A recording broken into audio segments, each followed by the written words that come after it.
Sudah sejak lama, kedudukan wanita berada di bawah laki-laki. Tidak adanya persamaan hak mengakibatkan kaum wanita semakin tak bernilai harganya. Mungkin itu hanya salah satu pencetus yang mengakibatkan seorang wanita tergerak untuk merubahnya. Wanita muda yang haus akan ilmu pengetahuan dan haus akan persamaan hak yang rasanya tidak pernah ia gapai sebelumnya. Setelah melakukan beberapa pergerakan yang mendobrak norma dan aturan yang mengekang kaum wanita, akhirnya sosoknya dikenal sebagai pencetus emansipasi wanita di Indonesia. Dia adalah Kartini. Tentu saja kita tidak asing dengan namanya, Kartini. Namanya harum seharum bunga melati yang bermekaran. Jasanya terus dirasa hingga detik ini. Pengorbanannya sungguh tidak sia-sia. Dan kita sebagai generasi penerus bangsa ini sudah berkewajiban untuk mengamalkan nilai-nilai positif yang telah beliau tanamkan. Seperti pepatah, bangsa yang besar adalah bangsa yang menghargai jasa para pahlawannya. Oleh karena itu, pada kesempatan kali ini, izinkan kami, channel Tim Story Dunia, untuk mengupas hal-hal yang mungkin saja masih belum diketahui oleh banyak orang mengenai sosok dari Raden Ajeng Kartini. Namun, sebelum kita membahas lebih dalam, jangan lupa untuk like, subscribe channel ini, dan aktifkan lonceng agar selalu mendapatkan informasi terbaru dari channel kami ya.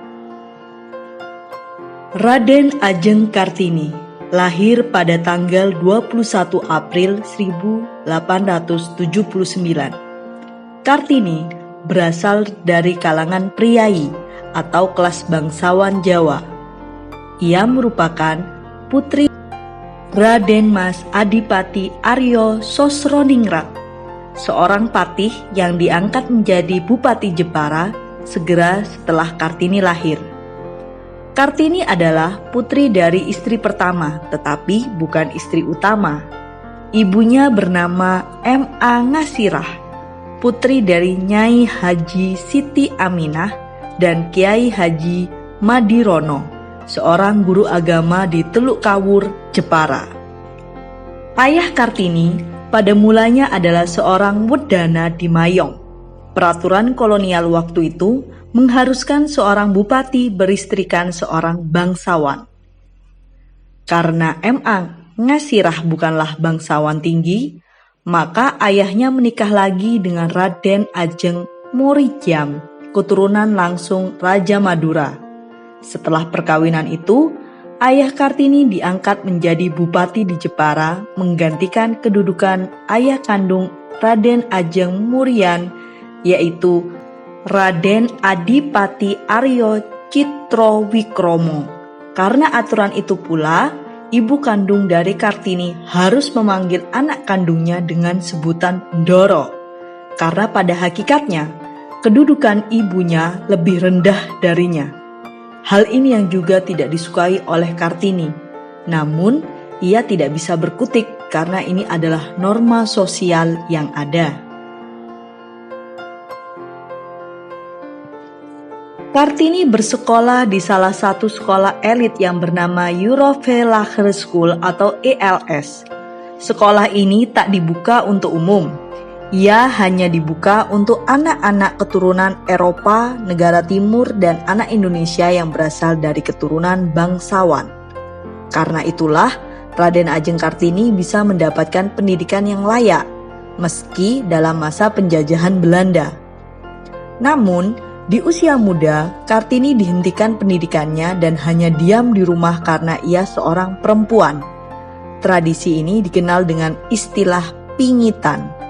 Di usia yang belum genap 13 tahun, ia sudah diperintahkan ayahnya menjalani pingitan.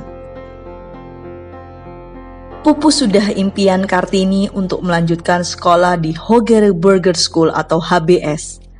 Ayahnya berpendapat bahwa Kartini telah cukup mengenyam pendidikan untuk ukuran perempuan pada zaman itu. Masa pingitan di sini dimaksud Dirinya dilarang keluar dari komplek rumahnya yang megah, jangankan ke pendopo, serambi saja hanya sesekali diinjaknya. Itu pun sebentar. Hari-harinya yang menjemukan semakin sunyi tak kalah Letsi Detmar, kawan sekolahnya dulu yang beberapa kali datang ke rumahnya, pulang ke Belanda.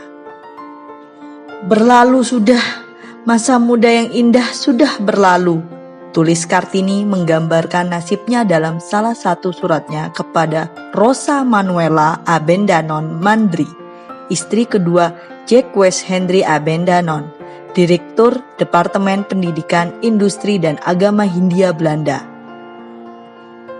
Hampir saban pagi matanya berkaca-kaca ketika melihat kedua adiknya, Rukmini dan Kardina, berangkat ke sekolah. Masih teringat jelas di benaknya betapa riang suasana di sekolah. Kepada Estelle Zeerendelar atau Stella, aktivis feminis dari Belanda yang menjadi sahabat pena pertamanya, Kartini menceritakan betapa putus asa ia menjalani pingitan yang mengerikan. Beberapa kali dia membenturkan tubuh ke dinding batu tebal di sekeliling rumah dan gerbang yang selalu terkunci. Otaknya terus mempertanyakan mengapa begitu rendah kedudukan wanita di tanah kelahirannya. Begitu pula soal beraneka tradisi feodal lainnya. Pada masa remajanya, ada satu koran Semarang yang rutin dia baca, yakni The Lokomotif. Kartini juga kerap menerima paket majalah yang diedarkan oleh toko buku kepada para pelanggannya, antara lain majalah wanita Belanda dan The Hollanders Leile. Kartini banyak membaca untuk membongkar belenggu pingitan selama 6 tahun. Dari sanalah kemudian terbersit ide untuk membuat sebuah iklan di majalah Belanda, yakni The Hollander Leile. Iklan tersebut berisi pengumuman Kartini sedang mencari seorang sahabat pena. Pucuk dicinta ulam pun tiba. Iklan tersebut direspon dengan baik oleh salah satu putri dari keluarga Yahudi di Amsterdam, Estelle Zeerendelar, berusia lebih tua 5 tahun dari Kartini. Dia adalah seorang aktivis feminis. Kartini kerap menyapanya dengan Stella. Surat pertama yang ia berikan untuk Stella berisi tentang Kartini tentang berakhirnya masa pingitan yang menyebalkan tersebut. Kartini menulis, "Aku mau maju, maju terus, bukan pesta-pesta atau memburu kesenangan yang kuinginkan, tetapi tujuanku adalah kemerdekaan. Aku mau merdeka, mau berdiri sendiri, agar tidak perlu tergantung pada orang lain, agar tidak terpaksa harus kawin."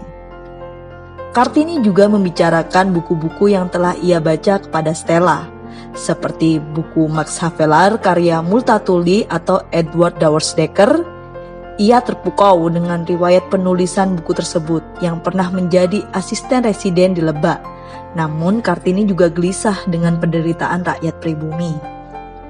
Di balik sosoknya yang dikenal sangat berpengaruh terkait dengan memperjuangkan hak-hak perempuan, ada sepenggal kisah yang mengiris hati.